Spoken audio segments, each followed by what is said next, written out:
Yes, Khadija. So in the last class, we had started with the thermodynamics revision. So all these topics we had already completed, but yes, this is a revision for you all because you people haven't attended it. So till the work done portion, we had already completed it. Now, one or two questions were left, no? Just write down this question, then I'll discuss the solution with you. See, this says that 1 gram of water at 100 degrees Celsius is converted into steam if volume of steam is 1671, that is 1671 centimeter cube, you have to find out the change in the internal energy of the system. Change in the internal energy of the system. All right. So when we are talking about the change in the internal energy of the system, we'll be using the first law of thermodynamics directly. Understood? We'll be using that. So write down the question first. Then I'll discuss the solution because some of you were having doubts in this question again. So, okay, write it down. Write down the question. I'll discuss it.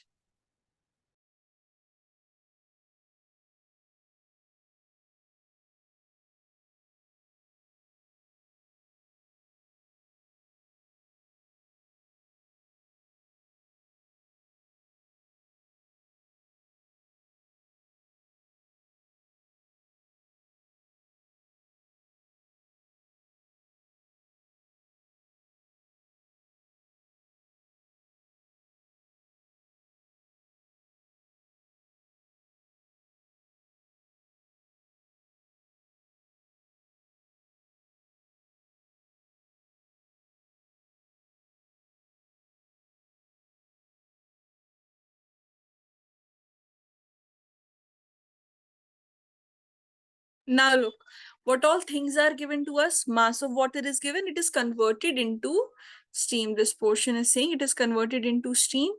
And we have to, if the volume of the steam is given, we have to find the change in the internal energy of the system. See, I have told you, whenever you have such questions, this is the first law of thermodynamics that will immediately come into your mind. First law of thermodynamics will be playing its action. That is, total heat is equal to internal energy plus the work done. Understood? Now see, change in volume. Final volume is given to us, initial volume is given to us. Initial volume was just 1. So when we are talking about the final volume, when we are talking about the change in volume, it would be final volume minus the initial volume, correct? Now see, Q is equal to ml. This concept has been stolen from thermal properties of matter. Remember, whenever there was a change in the state, we discussed we use the latent heat. So this is latent heat of which latent heat is this? This is latent heat of vaporization because water is being converted into steam. So this is latent heat of vaporization. Clear? So why are we using this? Why not MC delta T? Because we do not have any change in temperature. We are using the change in state only. So you have change in state and change in temperature. So change in temperature, when the change in temperature is there, then we'll be using specific heat, MC delta T. This time there's a change in the state, that's why ML. So that this is the heat, this is the work done using P delta V. Subtract them, you get the internal energy. Clear? Write down the question and the solution.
Okay, some more questions based on first law of thermodynamics. Let's see.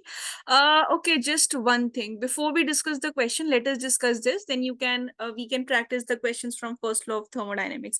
Some more questions are left for your revision, so that we'll do.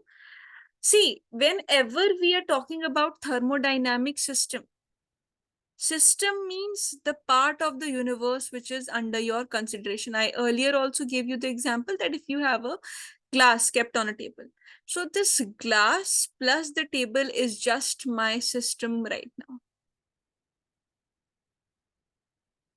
Glass plus table is just the system right now. Any other force which is acting in our nature, in our universe, will be the part of the surrounding, not the system. So if any force is acting within it, suppose normal reaction is occurring, suppose gravitational force is occurring, so all these are the internal forces of the system. And when these internal forces are zero, we say the system is isolated. This is very important. I have been repeating this because this will be used in the numericals. Now coming, thermodynamic system, it is an assembly of extremely large number of particles. Particles means the atoms and the molecules having certain value of P, V, and T. These are the thermodynamical variables which we were using. So when we talk about the isolated system, I have told you this is known as isolated system. Means internal forces are zero. So an isolated thermodynamic system is one in which no heat can enter or leave the system. Closed system and isolated thermodynamic system is one in which heat can enter or leave the system. Mainly for isolated system, best method to remember this is write F net equal to 0. Then you have the thermodynamic state. So the definite values of pressure, volume, and temperature of a gas at any time represents the thermodynamic state. Their values means the thermodynamic state, and the entire constitution composed by them makes the system. Now, what are state variables then? State variables are the variables which determine the thermodynamic behavior. Thermodynamic behavior, and you have equation of state. See, state variables means pressure, volume, temperature, number of moles, all these only, because they are only going to make your thermodynamic system. And what is the equation of state? Relationship between them. Suppose I write PV is equal to nRT. These are the constants. I say P into V is directly proportional to T. So this is an equation. But for equation, we need an equal to relation. So this becomes the equation of state. All right.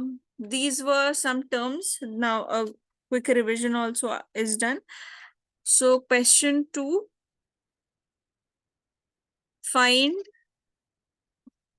the change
This is the question. Find the change in internal energy of a system if 415 calorie of heat is given to the system and the system does 35 calories of work. But before that, write down this.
Yes, class.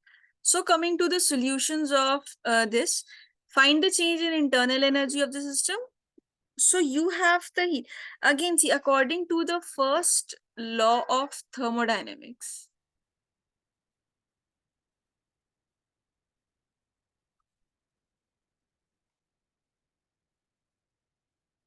first law of thermodynamics, internal energy of the system will be equal to change in heat minus the work done, right?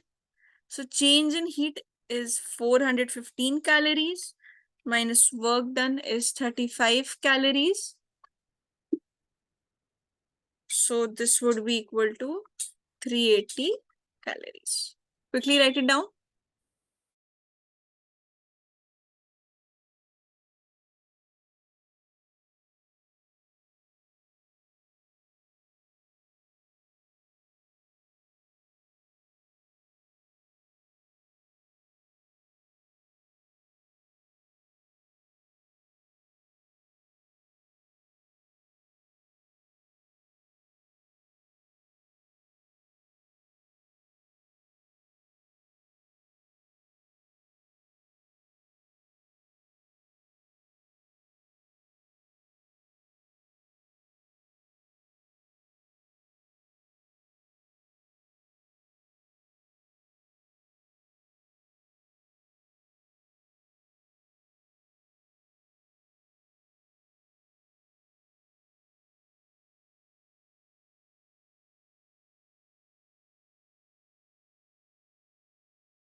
Okay, one more thing, class. Second law of thermodynamics was left to discuss.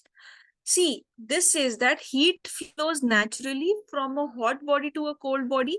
Heat will never of itself flow from a cold body to a hot body. Means, see, whenever we are talking about heat energy,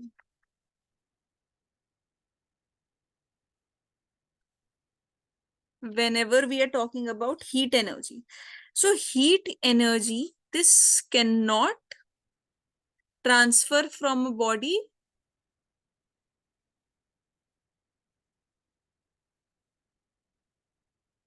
at a lower temperature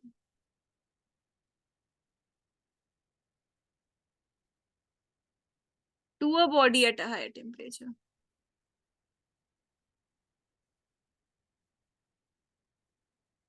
To a body at a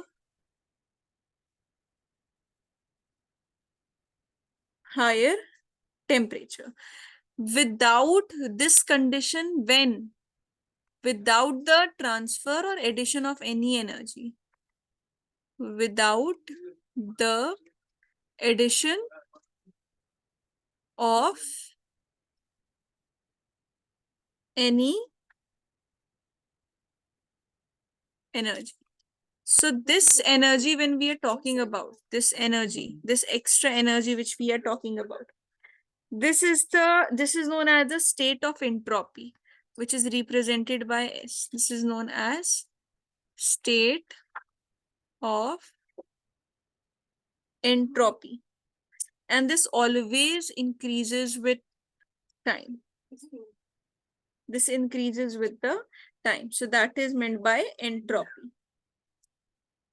Understood? So it's just the measure. Whenever we are talking about entropy just tells you the randomness in the system. Randomness or disorder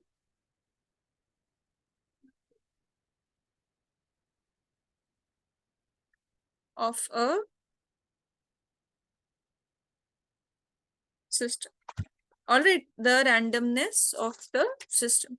So this is what is meant by entropy.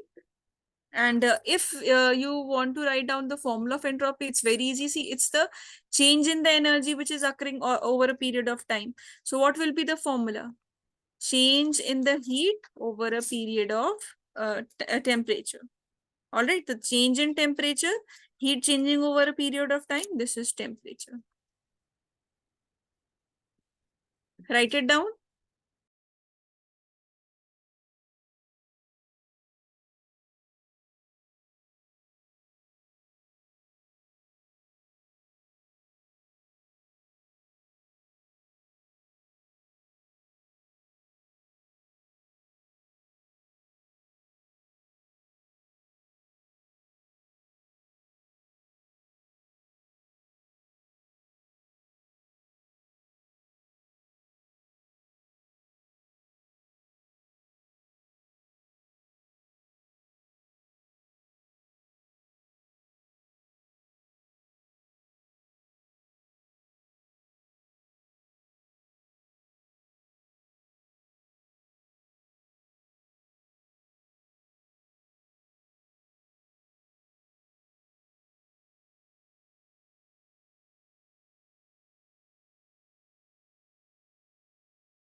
Okay, so the four thermodynamic processes. So the first process is the isothermal process. In this, temperature is constant. That is, the change in temperature is zero. Isobaric means pressure does not change, pressure is constant. Isochoric means volume is not changing. And adiabatic means no heat is entering the system. Then non-cyclic means initial and final states are different. Cyclic means the initial and final states are same. So we'll be seeing, see, for expansion, delta V is positive. So that work done is positive, area under the graph positive. Delta V negative, work done negative. See, delta V positive, work done positive, area under graph positive. This is for expansion. For compression, negative, work done is negative, area under the curve is negative. If area is in under the curve, the PV diagram, this is traced in clockwise direction. Then work done will be positive and anti-clockwise negative. Whenever volume changes, work done changes regardless of the process involved. This you can leave. This much you can write it down. And this you already know. This is the derivation. This is the derivation of how we have received the formula PV. So see, work done is equal to force into displacement. So when you write down the formula of force, pressure is equal to force by area. So force will be equal to pressure into area. And area multiplied by length gives the volume. That's why we have P delta P. Write it quickly.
See, when we are talking about the isobaric process, here we'll be using, see, pressure is constant. So the formula that we'll be using, this will be the same as that of what we are using in the work done. So work done will be here in this case P V2 minus V1 in the isobaric process. Understood? This is the formula of isobaric process. Then you have isochoric process. In isochoric, this was for volume. In isochoric process, the formula we use is PV is equal to nRT. This is the formula we will be using for isochoric process. For isothermal process also, PV is equal to nRT we use. This we'll be discussing. So here work done will be equal to nRT log V final minus volume original. We'll be using this. And the last one is the adiabatic process. So adiabatic process we'll be discussing in detail. That I'll tell you later. You have the formula for it. Just write down these 3 points quickly. Then we'll see. I just want you to practice some questions on these two. These we'll see later.